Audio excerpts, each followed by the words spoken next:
What is going on, everybody? I'm Mike Pun, joined alongside AJ Zabalski, and welcome inside what should be an interesting episode of the Pay the Bills podcast. Normally it's Jake, Mike Partham, Carson Hayek. Today it's just the two of us. It's going to be fun. We got some Bills news, but let's get it going to you, AJ. How you doing tonight, and how are you feeling after this crazy week of talking about the Bills coming off a tough loss against the Houston Texans? Yeah, I think it's I think I'll remember this Houston game as I think a point in the fan base, and I'm doing well, by the way.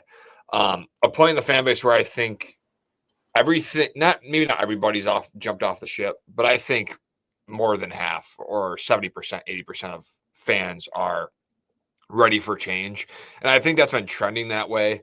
But there were still, I think, some optimistic people that were looking at this team and thinking that they could, get it together. But now I think we've hit a point where if this team falls short of an AFC championship, things need to change. And whether it be the GM or the coach or whatever, it probably is not going to happen because I think they will get another chance. But I think fans are starting to clamor for it more. The loss was atrocious, even though they still had a chance to win.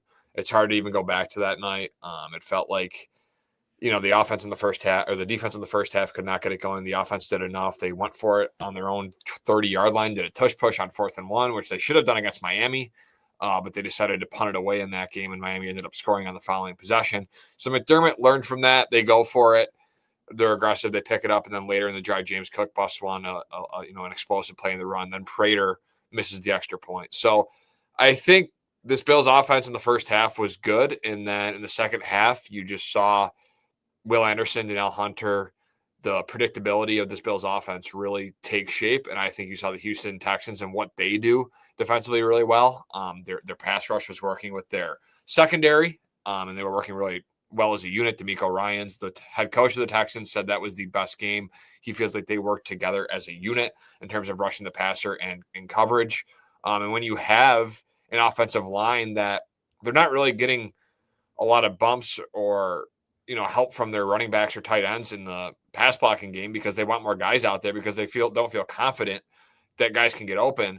But then if you do that, you're putting more stress on your offensive line to protect, and then it leads to, over 20 pressures on 30 plus dropbacks for Allen.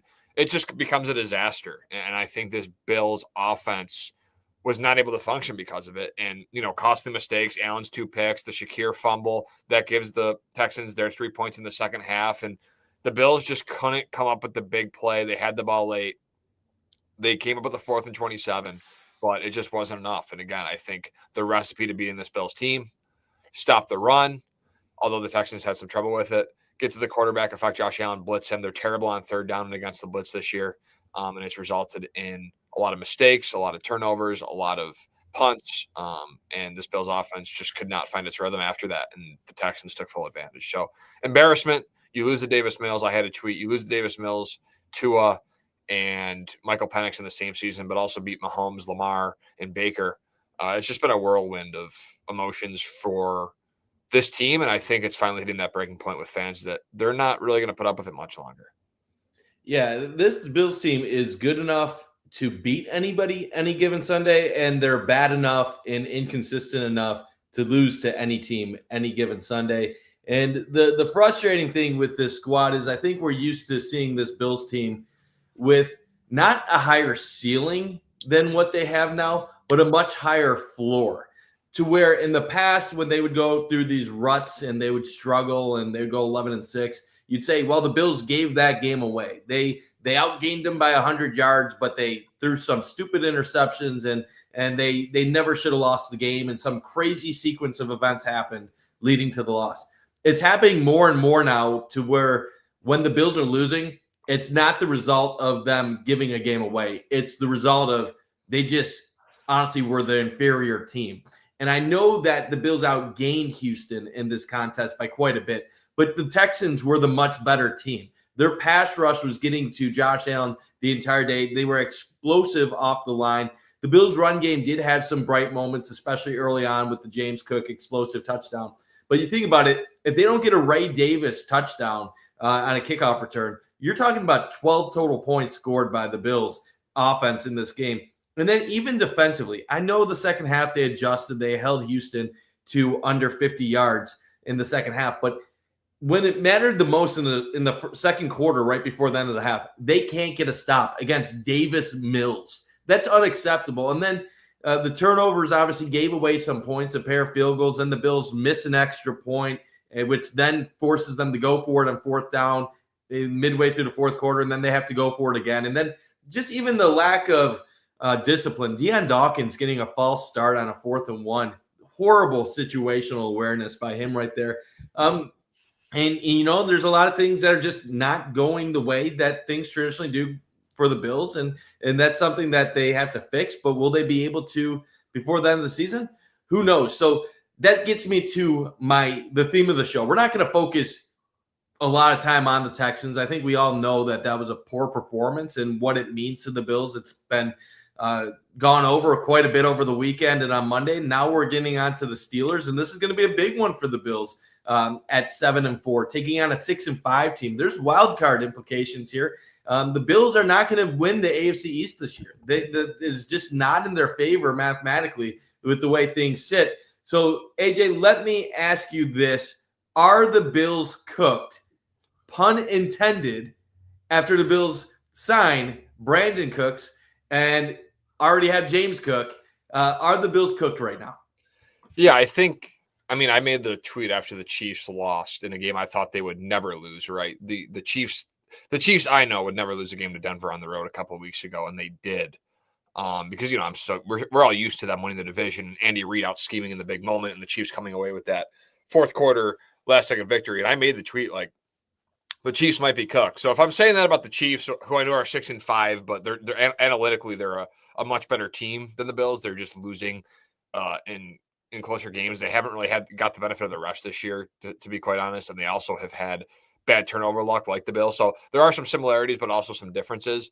I think you could argue. I'll never say the Bills are cooked with Josh Allen at 7-4. I think that's a ignorant thing to say because, like we've always talked about, Mike. I think we always said that with Josh Allen, you always have a chance to make a run if he can really get hot. But I think this is the most concerned I've been with the roster in terms of talent, in terms of the injuries, in terms of their ability to play on the road, in terms of the numbers, the data, what Vegas thinks about them now. They've now slid down. I know it's pretty close, but even the people that are betting on these future bets aren't liking the Bills as much, and the Vegas just doesn't like them as much. So I think all of that wrapped into one is a concern for me. The Brandin Cooks signing, I don't mind it. Like, I think it's a dart you throw. I think he's had some juice in the past, right? He's a vertical threat. He can beat you in the third of the field, but I'm now like looking at it through a different lens. It's like, why? Like, if you're making the signing at 7-4 with Josh Allen in his prime, with a 32-year-old Brandin Cooks, and there hasn't really been any injuries, right, at the wide receiver position. Sure, Curtis Samuel has missed a few games, but Elijah Moore's been healthy. Keon Coleman's been healthy. Joshua Palmer missed some time too, but he's back and healthy. Dalton Kincaid has also missed some time. But the combination of the Joshua Palmer injury, the Dalton Kincaid injury that's currently happening. Palmer was a few weeks ago. He's now returned. Combined with Keon Coleman being a healthy scratch, it's hard for me to be like, oh yeah, this is really good. Like, I understand why they did it, but it's just hard for me to try and understand why the Bills keep going on this route of veterans. And I know Gabe Davis, whatever, he is what he is, but it's just the guys they're getting that I think I've learned I don't really like. And I still think they could have invested more at the position. I think they could have given more money to one guy instead of throwing a bunch of darts and expecting Allen to elevate, which is what they kind of bought into after the success they had last year. But the Cook signing is what it is. We'll see. I'm not going to say this team's cooked, but they do need to turn it around, and they need to get healthier offensively. They need Kincaid back, and they need their offensive line and Allen to start figuring out how to protect and how Allen can stop maybe getting a little bit too sugar high Josh outside the pocket and trying to make plays with his legs, because it's not working as much this year, and they're just not having the success they've had in the past. What are your thoughts on Brandin Cooks? Do you think he'll have an actual role on this team, or is he just another depth signing to maybe spark the vertical passing game? Yeah, I think I've read some things about him. I've looked at some analytics. He still has some explosive ability. Maybe he does play like the McCole Hardman role. I don't think he's going to be like a special teams guy by any stretch of the imagination, but I think he will be a guy that maybe can stretch the field, maybe give you some stuff. He's a lot of the stuff he's ran this year are quick slants, quick hitches, plays majority boundary. 58% of his snaps come from the boundary this year. So he's not really a guy that at this stage in his career is going to consistently open up the field for you. Now, in years past, he has, and I think the 2021 version or the 2020 version of Brandin Cooks is, would be great for this team. But as a 32-year-old Brandin Cooks who's really regressed, he had a couple decent years in Dallas, but then since then he's really fallen off a cliff. That does concern me, and you can say that New Orleans parted ways to give him a chance, and so be it. But at the same time, if he was a good enough player, I feel like New Orleans would have done more to keep him. And that's also a concern for me. So I think he has some juice. I think he could be part of the plans. Maybe it'll take a few weeks, but I'm not really expecting anything with the way this wide receiver room has been constructed, how it's been utilized, and how it's looked game in, game out. They don't need more depth guys. They need a guy, and that's not coming until next year. I mean, that's the issue. You're not gonna get a guy like that right after the trade deadline. Like that was their last opportunity. And to be honest, they're kind of lucky to even get a guy of Brandin Cooks' experience and level at this stage in the game. It is what it is. Like this offense, I feel like we're going to be having this conversation throughout the rest of the season going into the playoffs. They didn't bring in quality enough receivers last year. Now, some people say, well, that's a fault of everyone eats. I don't think everyone eats in itself is a horrible philosophy. I'm fine spreading the ball out, and I'm fine giving different guys different volumes. What I'm not fine is neglecting having a number one receiver and having an unproven second-year raw second-round pick have to be the guy when you know he doesn't get separation. And then you also have issues with him off the field.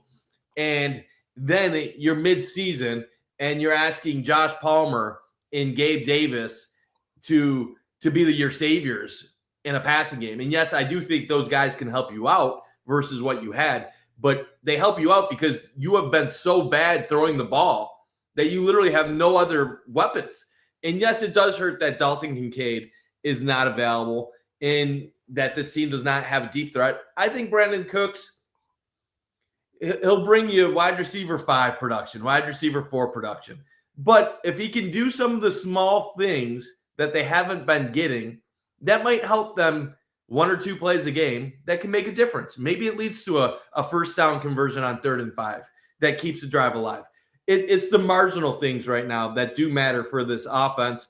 Now, the Bills also brought in another guy today, Shaq Lawson, who, it's his 4th tour of duty or whatever in Buffalo, drafted by Doug Whaley and Rex Ryan, and then came back under McDermott, left, and he just keeps coming back to Buffalo. Him and Jordan Phillips will feel forever connected with their inability to escape Western New York. But I want to talk about this offense a little bit more because all season long, in the beginning, we were talking about, are they running it too much? Are they neglecting the deep passing game? Then it was kind of like they don't have the guys to go deep with. Nobody's getting open. Then the conversation was, well, is it the receivers or is it Brady? And then you have a game against the Bucs where you kind of go off and you think, okay, we're back. And I don't want to kill Gabe Davis and Josh Palmer for the Texans game because I really don't know what they were doing because Josh was pressured so quickly the entire game. And Joe Brady rarely made any adjustments to the offensive line where you just have to wonder, do they have any answers, or is the weapons so poor in the passing game that they just feel like they have to stick to these 5 linemen blocking schemes and just pray that somebody gets open quick enough to where Josh Allen doesn't get killed? I don't know if they even have answers. I do want to address some comments before I toss to you there. Sure. Jay Buzz saying it'll be Bills and KC in the end. It's funny. We say that, but if that happens this year, it might be them as 6-7 seeds this year. Not intended. You might have gotten a rant from me last Thursday night, but I've processed everything. I think I'm calm unless AJ decides to piss me off at some point. Amari Cooper 2.0, I think that'd be a tremendous compliment for Brandin Cooks. I don't think that Cooks is at that point where he's even that level right now, but I do respect that comparison. And then stop using the word concern.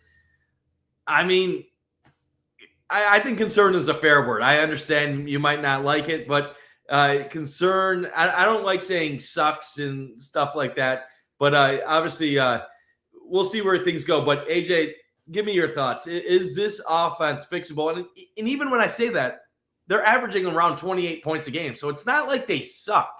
But are they going to be able to solve their issues on the road? Are they going to be able to solve their passing game to where you have confidence in them in important moments against quality teams? Yeah, going back to the Brandin Cooks thing real quick, I do want to mention if Brandin Cooks is involved more, I think that means someone's going to have to go, not go, but maybe you can put on IR or at least whether that's Elijah Moore or Curtis Samuel. So keep your eye on that because I think if Brandin Cooks does become a more focal point of the offense, that I think that does mean someone's on the way out, especially if they, I'm assuming, call Gabe Davis up unless they're hoping Brandin Cooks can kind of be a better Gabe Davis, like because he's a run receiver. So just be aware that Brandin Cooks, for fans, that there might be some possible maneuvering in the wide receiver room. Then they're still trying to find, as Sean McDermott said a couple of weeks ago, the best combination of receivers. I think they won't know that until hopefully going to the playoffs. And even in the playoffs, they might not even know because Terrell Shavers had a great week a couple of weeks ago and then barely saw the field against Houston. So I still think they're trying to figure out the personnel usage there. In terms of fixing the offense, I think it really is just a week-to-week thing and how defenses play them. I think if they do – I think they become really predictable. And you made a good point, Mike, when we talked this week. It feels like this team, they see something come at them, they adjust to it. Then that next week, they go in with almost that same adjustment they made, and the defense knows exactly what they're doing. So I think when you have a lack of talent, I think it is easy to become predictable because you have to execute at such a high level and at such a consistent level if you're asking receivers to block consistently on screens and riders and offensive linemen to block, premier edge rushers one-on-one on an island. And Spencer Brown and Deion Dawkins should have played better. Now, Spencer Brown was hurt. He probably shouldn't even have been in that game. So I think he gets a little pass there, and he's probably not playing this week. But you're going up against a Pittsburgh team that has a really good pass rush. And you saw what T.J. Watt did to Caleb Williams and forced that fumble, turnover, touchdown last week. So I think for this offense, it's just going to be a week-to-week thing. How do they fix it? They become better off script. Like, I think that's the only way. We keep focusing, and I know we want to be better on script, but I just don't think they have the ability to. I think you have to run the ball. I think you can just still do the tunnel screens and bubble screens, and they work at times. And I think, the Khalil Shakir dump off on 3rd and 12 or 14, and he got all those yards after the catch. I still think that stuff works, and that's still fine to have in your offense. You can't go away from that completely. But I think you saw in the Tampa game, they were really good because they were doing things off script, and I think they were just able to stretch the field, and they were going up against a much worse defense that just got torched by LA on Sunday. So I think it's matchup based. I think expecting them to go on the road and have 3 consistent offensive performances at this point is very unlikely. I don't think that happens. That would be my prediction. And combine that with a very subpar running game or run defense, I think that is just a recipe for disaster because the Jonathan Taylor's in there. I know some people think that New England can't really run the ball well, but they've been running it well the last couple of weeks with Trevion Henderson. Now Ramondre Stevenson's back, so they got a nice rotation. And we saw what Sean Tucker did to us. So I think that's the concern is it's a week-to-week thing with this offense. They got to become better off script because for them to be better on script, it feels like they have to execute so perfectly that it's just not going to happen. So I think becoming better off script, giving Allen more options, Allen becoming smarter and throwing it away at times, not turning the ball over because the Steelers are really good at that. They force turnovers. That's how they win. They beat the Colts forcing 6. They forced 6 on New England. They stayed in that game. So that's how the Steelers win games. They force turnovers. So you have a game record. You can't turn over the ball, and we'll see how this offense shows up, but they have to be better off script. I mean, those are great points. And you just mentioned the Steelers have beaten the Colts. They've defeated the Patriots. those are teams that the Bills would probably struggle mightily with right now. And you mentioned the fact the Bills have already lost to New England. And you think about Jonathan Taylor and the Colts, that would be a tough matchup for the Bills. So this Steelers team is no slouch, and their pass rush is something that can present a lot of issues for the Bills offensive line, especially if Spencer Brown doesn't play on Sunday. So I think there's a lot of reasons to be concerned. The line right now is 3.5. This is far from an easy game for the Bills. If you lose to the Steelers, you're behind them in the wild card in terms of tiebreaker. So I know the thought is that the Steelers aren't going to get to 10 wins, that they're going to choke down the stretch, and that Baltimore is going to find a way to win the AFC North.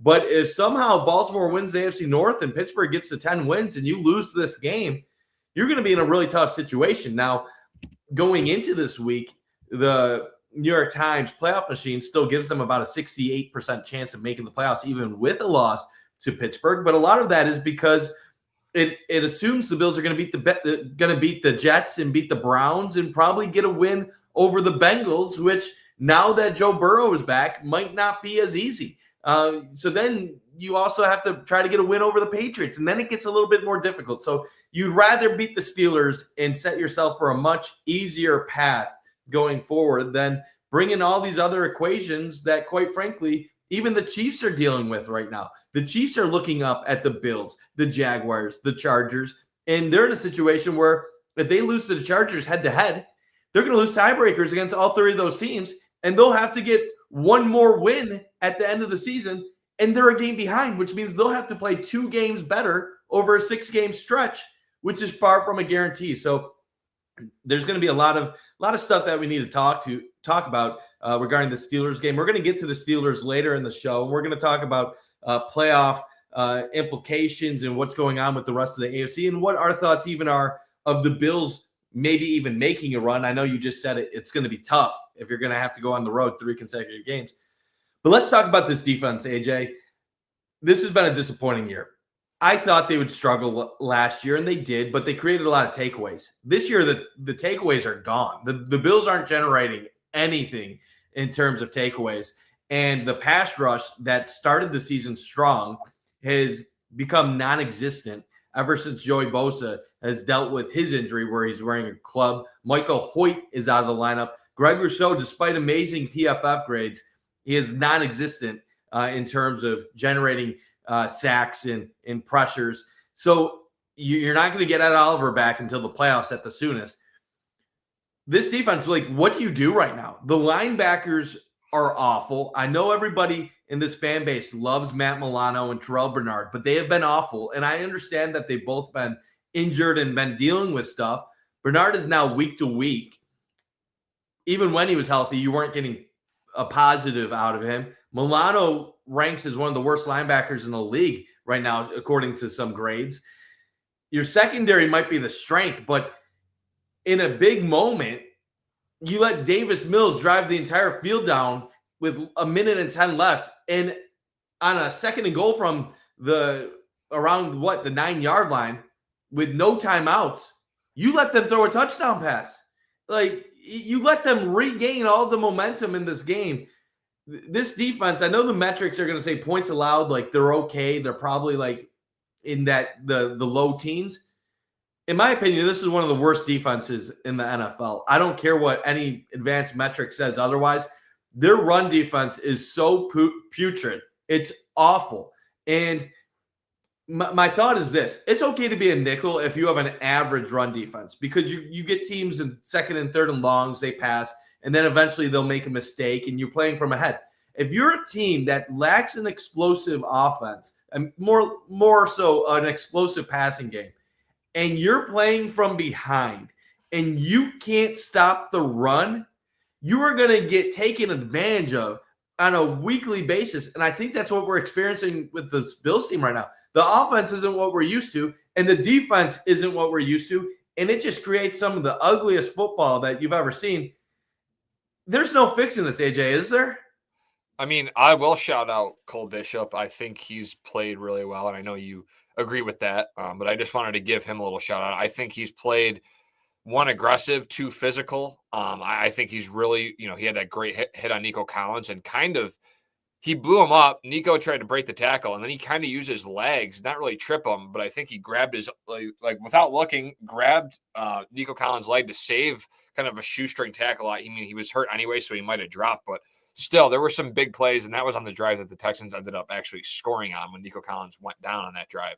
So I think Cole Bishop's been a positive for this defense. I think he's really come into something.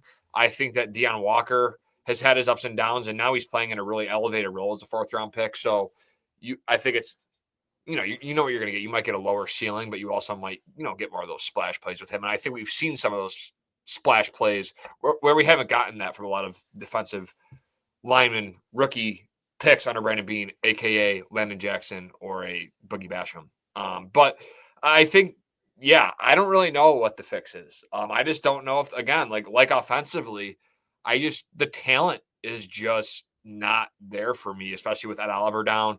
Joey Bosa dealing with that wrist injury where he can't even play on the proper side where he's been rushing from. He's got to do the opposite side. And he hasn't had the success playing with that injury. And then a Michael Hoyt, who was playing, pretty good and had that versatile role, he tears his Achilles. So it's very concerning that these teams, and I know the Bucs are a good offense, but if you look at what they've done the last few weeks without their guys, they've stunk offensively.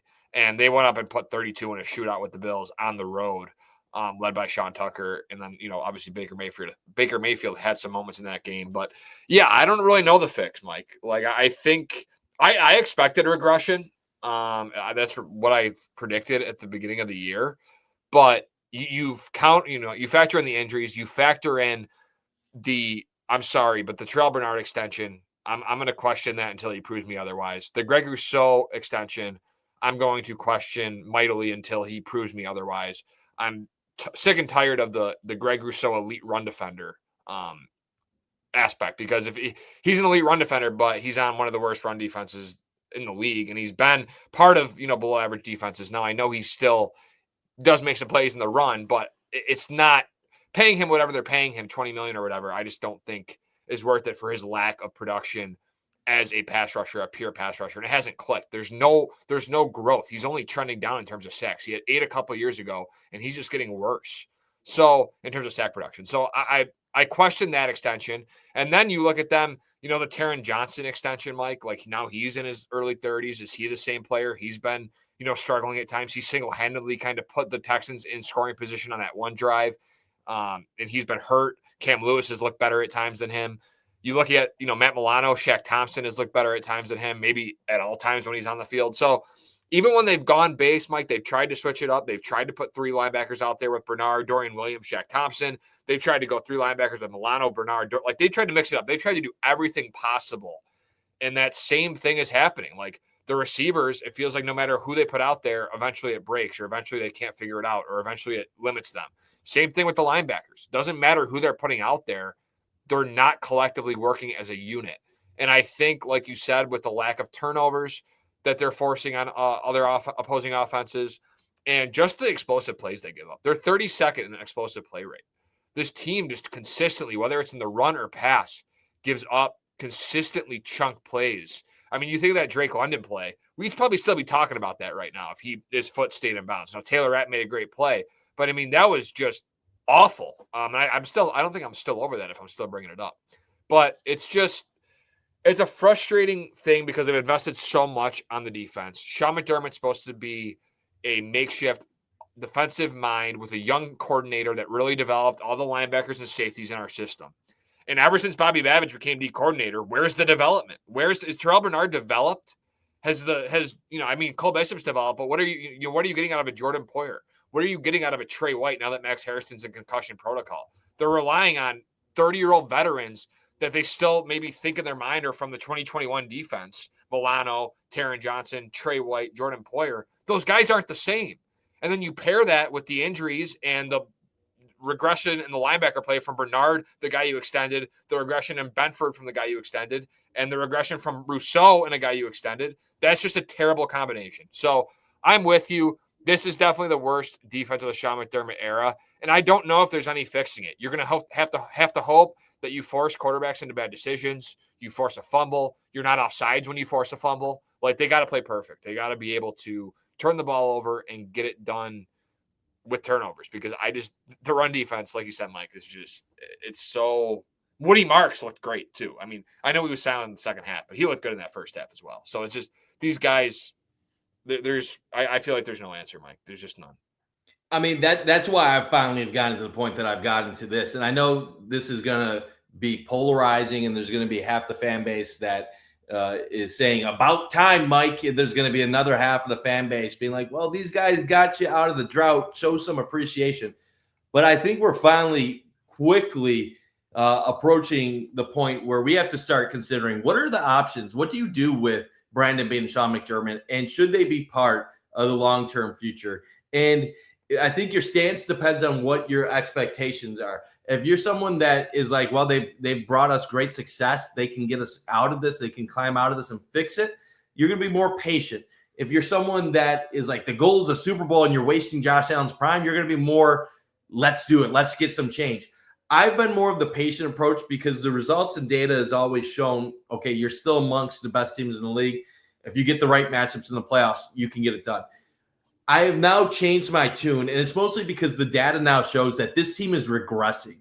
They have now bought in and doubled down on older players, extending their own, while not being able to turn a leaf with necessarily the younger guys. I know Bernard and Benford and some of these guys are younger. They got extensions, but the Bills have stuck with the status quo. They changed things offensively to more run-oriented, and some aspects of that were good, but they did it to the point where they've neglected receiver. That's a mismanagement by Brandin Beane. And it's also mismanaged by the coaching staff to think that that's okay, that that's fine, that we can get by with lesser receivers. At the same time, they have bought into this nickel defense as their base defense for all of this time. And yes, it's brought them great results, but in the playoffs, it's fallen short. And now it's to the point where you've invested second-round pick in TJ Sanders, a third-round pick in Landon Jackson. You bring in Joey Bosa. You've brought in Von Miller. You've brought in Leonard Floyd. You've brought in so many different guys. Star Lotulelei. You've brought in Daquan Jones. You've drafted AJ Epinesa. You've drafted Boogie Basham. You've put so many resources into this defensive line. And where has it gotten you? In big moments, they don't bring the pressure. They can't stop the run. There's nobody that has really elevated themselves to an elite level. And now you're paying Greg Rousseau to be an elite level defensive end, but he doesn't get you sacks. He doesn't get you the pressures when you need it. So the only way we're going to see a change in this defense, the only way we're going to see a change with this offense is if you change who is running the franchise. Now, do I have any faith that they're going to make a change? None.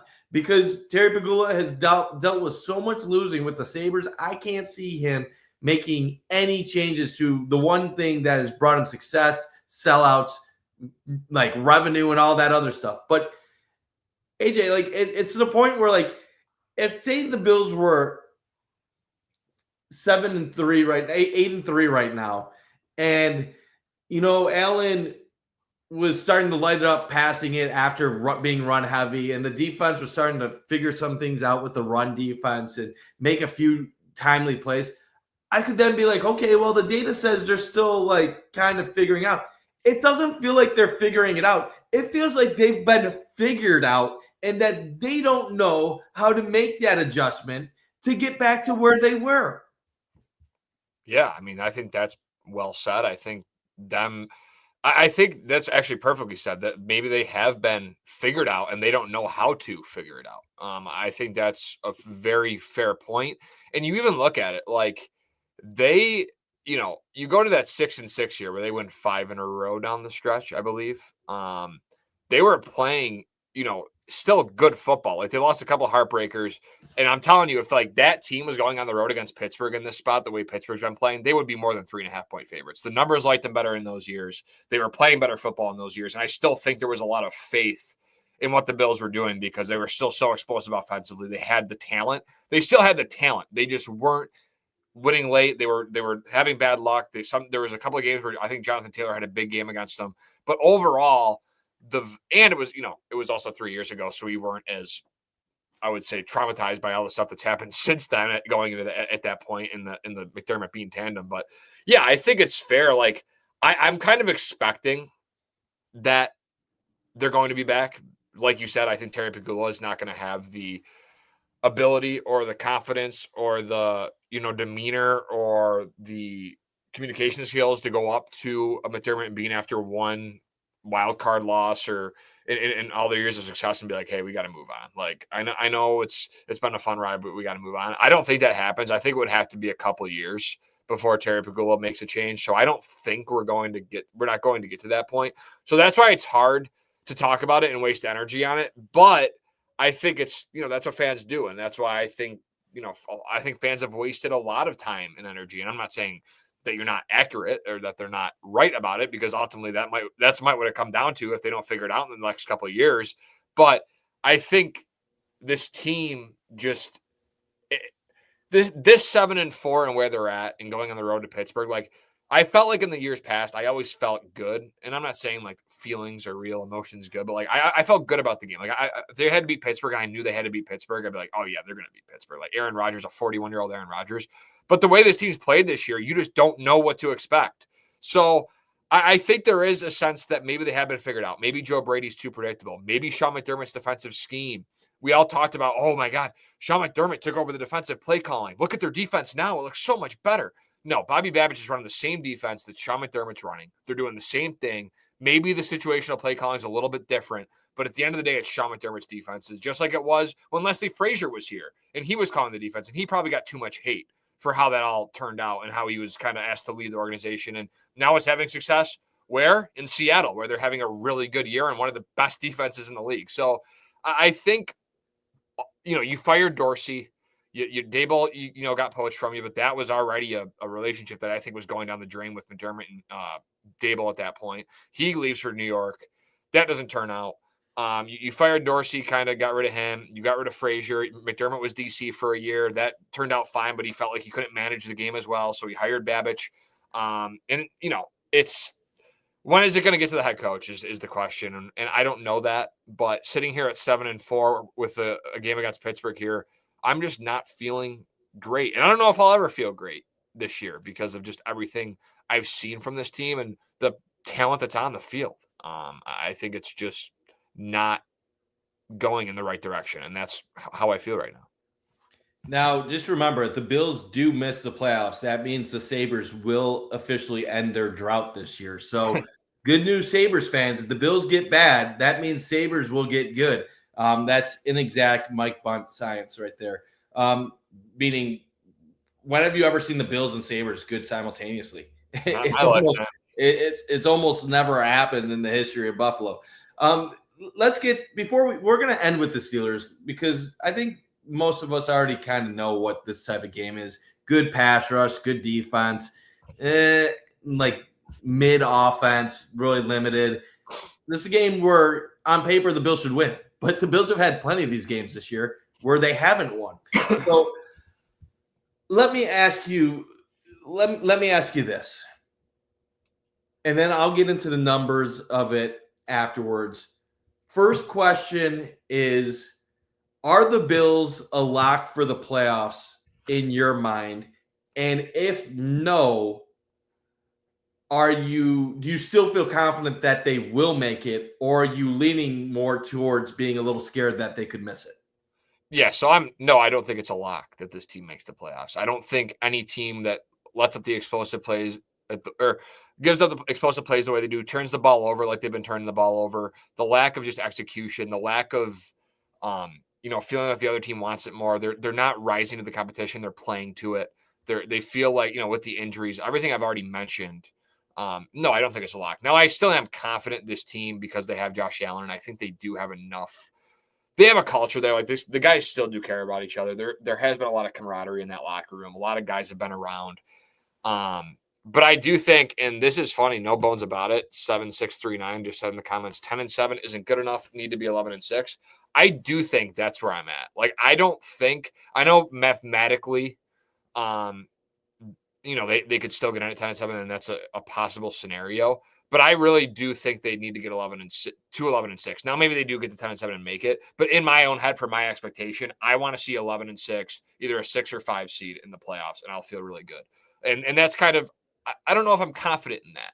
But I do think they make the playoffs regardless if they squeak in at 10-7 and the dominoes fall the correct way, or they get an 11-6 or run the table, or that ain't happening. But I think overall, I feel confident they make the playoffs. I know they're around 70% chance right now. Even if they lose to Pittsburgh, there's still a more than 50% chance. But they play Philly, they play Cincy with Joe Burrow, they play New England. They play a Pittsburgh team on the road with Aaron Rodgers that loves to force turnovers. And, they still have a Jalen Warren, who's, a really good runner.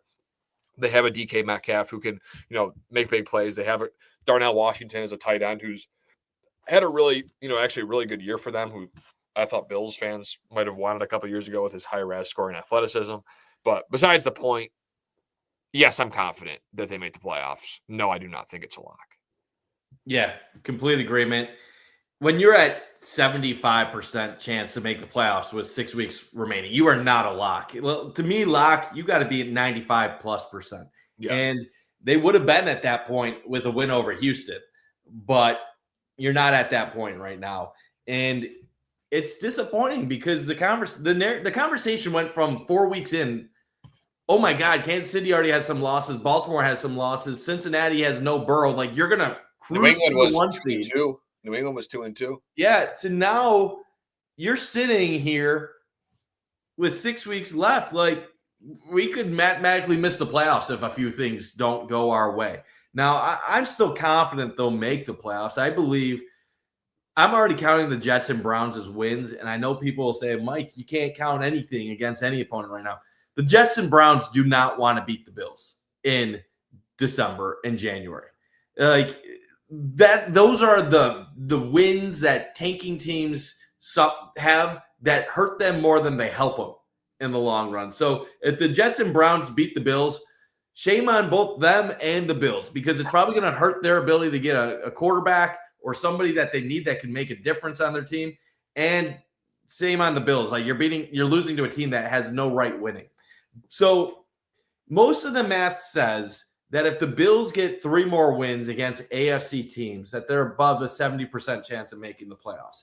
So if you factor in that you already have 2 with the Jets and the Browns, beating the Steelers puts you in a very, very good spot to make the playoffs. Now, there's still a 3-10 scenario where you could miss the playoffs if you don't win any of your other games. But the Bengals could be tough, especially with Burrow, but their problem now is they don't play defense. So the Bills shouldn't have issues putting points up against the Bengals. It's, can they stop Joe Burrow? I feel like we're looking at 11-6, chance of 10-7. If the Bills go 9-8 or worse, then you definitely have to clean house. Like, no doubt about it. Would they, though? If they don't, then it's going to just be a chaos in Buffalo because people are going to be fuming in that scenario. What most likely would happen if they go 9-8 is they'd fire both coordinators and try to bring in experienced coordinators. And basically, that would be the way of putting pressure on McDermott by saying, if you don't get it done next year, we could get rid of you. Would you want Dable back? I could see Brian Dable back potentially, but we'll see. Now, it is going to be interesting regarding the path forward, because when you look at the AFC, and we talked about this briefly, this is the weird scenario with discussing the Bills and their odds of making a run and what can happen down the stretch. The Bills are way worse than they've been the last 5 years. That is undeniable.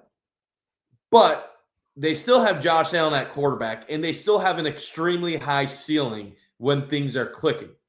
Now, from a data standpoint, data point of view, you'd say, well, if they play at this level for 4 consecutive games, they could still win a Super Bowl.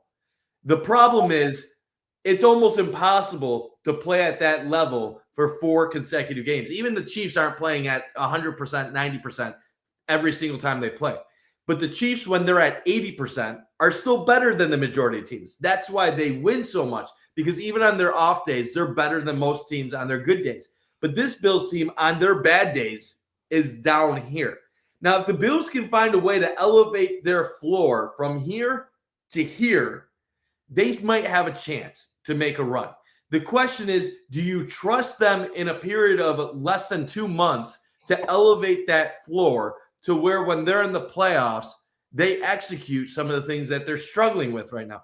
The other thing is, in the past, when the Bills were here, the Chiefs were still up here. So every year the Bills would go to the playoffs. You'd be like, they're playing great. They're on a roll, but can they get past Kansas City? Well, if Kansas City isn't in the mix, and we'll see, like they could still easily make the playoffs, but it might be as a 7th seed. It might be as a 6th seed. If the Bills are the 5 and Kansas City's the 6, you might not play them. So if you're playing the Patriots or you're playing the Broncos or you're playing the Colts, you might not need to be at the level that you've been in previous playoffs. You might need to just be here.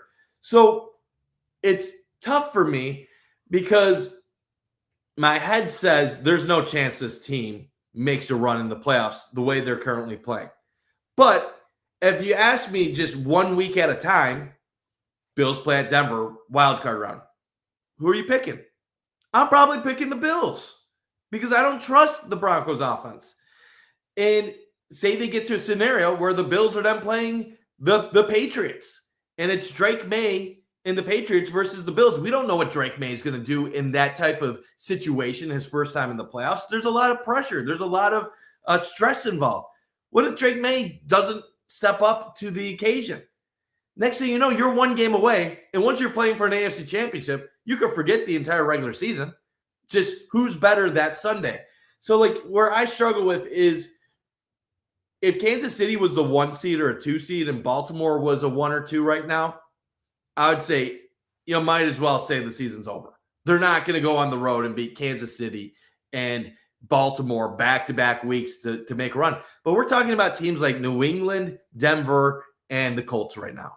And that is not a murderer's row. And I do respect the Patriots. I've even said I think Drake May deserves to be in the MVP conversation. And I don't even know if the Patriots would trade Drake May for Josh Allen straight up. I think they would hold on to Drake May. And I think this Patriots team is very good. The tough spot when evaluating the top 3 teams in the AFC right now is, unlike previous years when it would be the Bills, the Ravens, and the Chiefs, all 3 of these teams have holes. And with the Patriots, it's the not knowing how they'll perform against top-level competition because they've had the easiest schedule maybe in NFL history this year. But the Broncos, it's their inability to put teams away.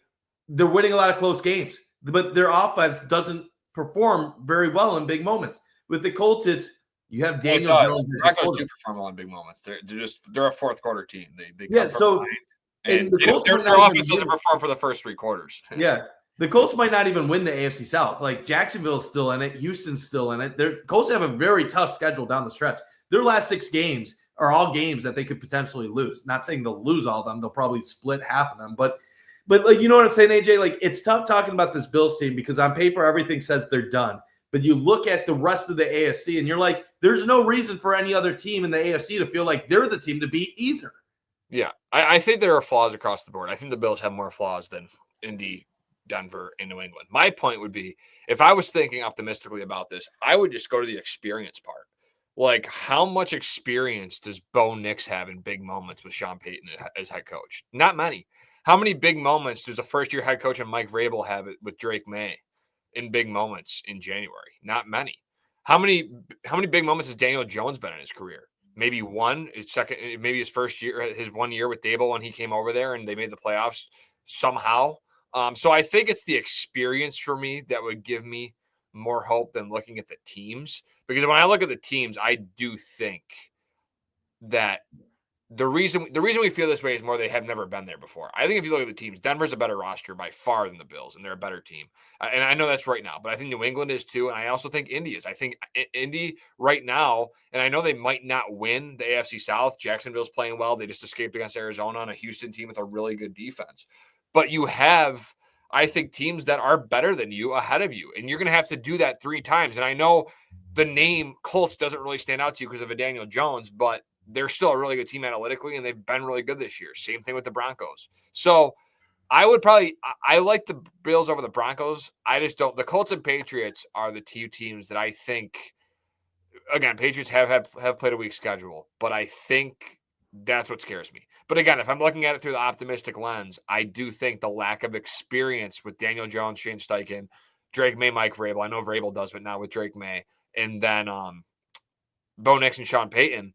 I think that is where the Bills have the edge. They've been there, and I know they haven't done it, but they've still gone to AFC Championships twice. They've still won, in the wild card round every year they've been in the playoffs besides 2019 under McDermott and Bean. So they do have experience playing in that wild card round and winning.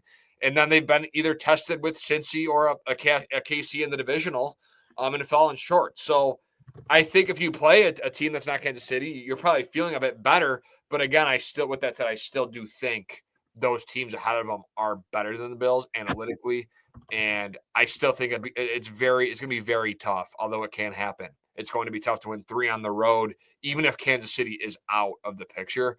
Because I'm kind of off the thought. Like, I used to think like a couple of weeks ago, and it's maybe I still think of this a little bit, but like what a disappointment it would be for the Bills not to make a run with, Mahomes either out of the playoffs or as a 7 seed or a 6 seed and Lamar Jackson, maybe, not winning the division or whatever the case may be.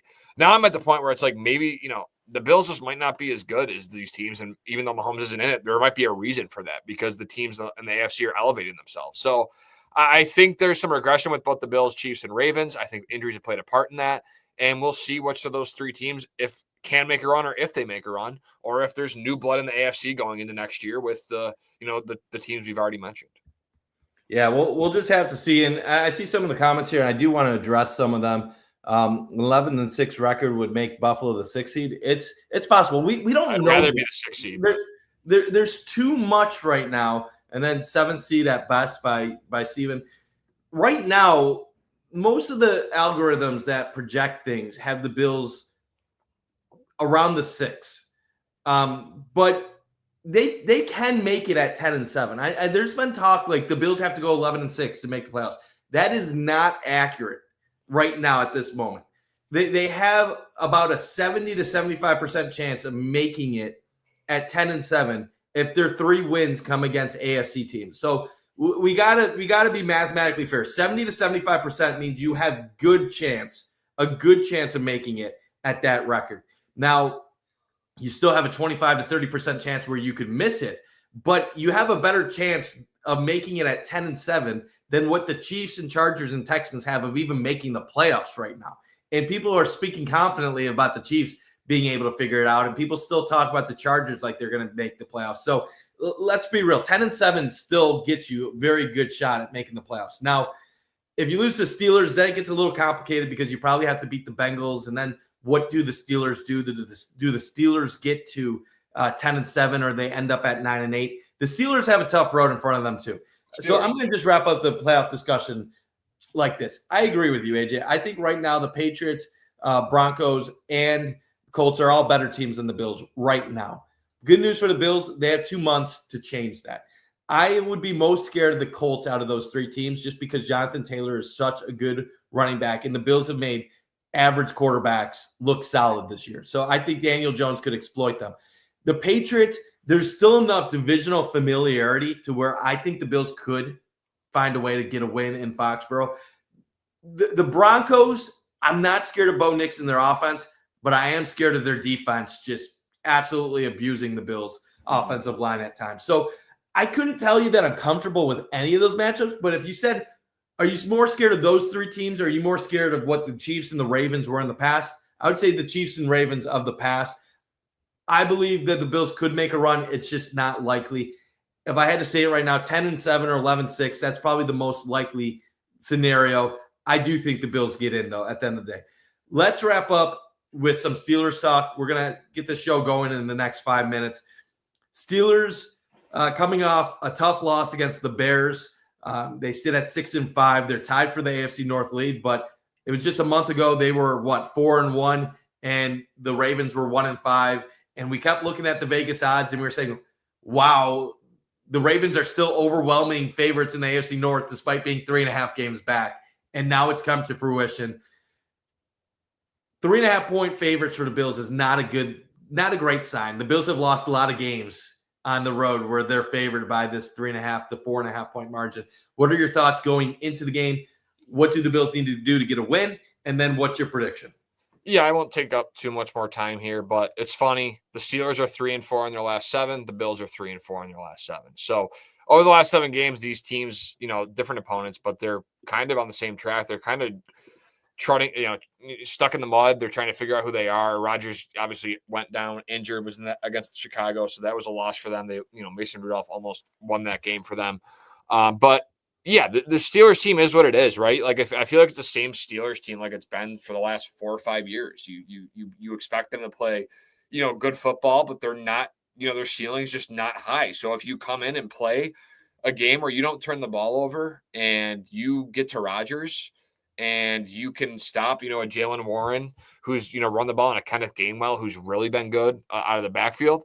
That's where I think the Packers are going to try to exploit the Bills. I think they're going to try and get Jalen Warren involved. I think they're going to try and get Kenneth Gainwell involved in the pass catching game. I think they're going to love Darnell Washington on, naked bootlegs or play action bootlegs, because that's what they like to do with him and get him in space, get yards after the catch. And the Bills struggle, obviously with tackling this year is one of their main issues why they can't defend the run. So I think that's what you do to beat this Bills defense. You can beat them over the top. Maybe they do take some shots with DK if time allows it, and the Bills pass rush is playing like it's been the last few weeks against Davis Mills and whoever they played before that. I'm not going to think about it. But I think this Bills defense is going to have some issues, but I think there are some opportunities to have success. I think they do have a very underwhelming passing game. I think Aaron Rodgers is a shell of himself. I think he's even way less mobile than a Davis Mills in terms of creating outside the pocket or getting him on the move. The Bills' defensive line needs to show up. Offensively, you're gonna have what you're gonna have to do. The Steelers' defense gets to the quarterback. They have T.J. Watt, Cam Hayward, Canu Benton is a good player. They have Alex Highsmith, Patrick Queen's a good linebacker, Kyle Duggar, Jalen Ramsey, Slay. They have a lot of talent, on their defense. So there's a lot of talent there. The offense needs to take what's given. I'm going to sneeze. Hold on. The offense needs to take what's given. And I think try and, take the shot plays. I don't know who's going to be active, Mike. We don't know who's going to be active. So who the heck really knows what's going to happen with Keon or the receiver room? I expect him to be back because of the inability for the Bills last week, but we'll see if that will come up at all. I'm going to pick the Bills in this one. I picked the Bills 24-23 last week. I'm going to go with a similar score this week. I'm going to go 21-20. Bills win in Pittsburgh, and they win a close game. So this is a big week for Buffalo sports in Pittsburgh. The Sabres play the Penguins tomorrow, trying to get above 500, and then the Bills are going to play, obviously, the Steelers on Sunday. Right now, the line is Buffalo minus 3.5. The over-under is 47.5. ESPN's analytics give the Bills a 55.4% chance of winning. Oh, no. Lately, whenever that happens, the Bills lose. So here's the thing. I got to stop making predictions based on the Bills figuring things out and playing to their ceiling. I feel like on a weekly basis, I'm like, well, the Bills just suffered this horrible loss. They've been struggling to pass the ball, so they're going to do this, this, and this, and they're going to get it on track. And then they don't. They don't. And then the next week, I'm like, I don't feel good about the Bills in this matchup. And then the Bills come out and they do incredible things. The Bills have been a different team on the road than home this year. They have one home loss. It's against the Patriots. They lost on the last-second field goal. On the road, they've lost to teams like the Falcons, obviously the Dolphins, and then recently the Texans. And the Texans kind of feel similar to the Steelers, a mid team with a solid defense, a very good pass rush, and below-average quarterback play. And I said there would be no excuses for the Bills to lose to a team like the Texans, yet the Bills lost. They didn't execute when they needed to. My head, the numbers, everything point to the Bills being better than the Steelers. But I'm tired of being disappointed in picking the Bills to win games where they just don't show up and don't show any sense of urgency in figuring things out. I'm going with the Steelers. This line is a little weird. I'll go to Steelers 24-20. It's a 50-50 game. This can go either way. But I'm going Pittsburgh because until the Bills give me a reason to have confidence in them once again, I'm not going to show it. Hell, I might even pick the Bengals against the Bills at this current rate, the way things are going. So Prove me wrong, Buffalo. Show that you have something left in the tank. But AJ, final thoughts, and then we're gonna end this show and call it a week. Yeah. Enjoy Thanksgiving, Mike. Any listener out there that's listening, enjoy Thanksgiving. Shout out Picasso's Pizza for sponsoring the Pay the Bill show tonight. So shout out Picasso's. Visit them at picassospizza.net. But yeah, I'm looking forward to Thanksgiving, enjoying it with the family, watching a really good slate of football games that Mike blew up on for Twitter and hit the algorithm. And, it helped his ego tremendously, just like it helps all of ours when our tweets blow up. So yeah, I'm looking forward to that. Detroit, Green Bay, KC, Dallas, and Burrow's return to Cincy against Baltimore. So all three games really look good. Some Black Friday football, Eagles, Bears, another good game. A lot of college football on Friday. That's going to be some good matchups. Texas versus Texas A&M. So really good weekend of football, family. I'm almost done with school, so all my assignments are almost done. No more classes. So this is until I student teach next spring, this will probably be the most relieved I feel. So Bills, don't give me a reason to get all worked up again on Sunday. But yeah, really looking forward to it. 4:25 kickoff Sunday. Get to watch Red Zone for the 1 o'clock slate. So I'm really looking forward to it. Spending with friends, family, and having a good. I love this time of year. Love it. I love it. Lake effect snow. I love it. I love this time of year. I almost went to this game, but then the tickets were crazy, and I'm glad I didn't buy the tickets for the price because I don't know if I could handle the current situation if they were to lose and going to Pittsburgh for a 425 game. But, let's just wait, see what happens. 8-4 going into next week, I would feel pretty good again. And not saying they're going to win the division, not going to say that they're going to make a run, but I'd start feeling like, okay, you beat a quality team on the road, beat the Bengals, get to 9-4, take care of business against the Browns and Jets. You get your 11-6, maybe you get your 5 or 6 seed, and let's just see where the chips fall. But if they're 7-5, AJ, our first episode of December on the countdown to Christmas is not going to be a joyful one. It's not going to be a hopeful one. It's going to be me being a Scrooge and calling out everybody and being angry. My heart will be full of coal next week if the Bills lose. But I'm going to try not to think about that. I'm going to enjoy the college basketball today, this weekend. A lot of fun NFL games on Thanksgiving.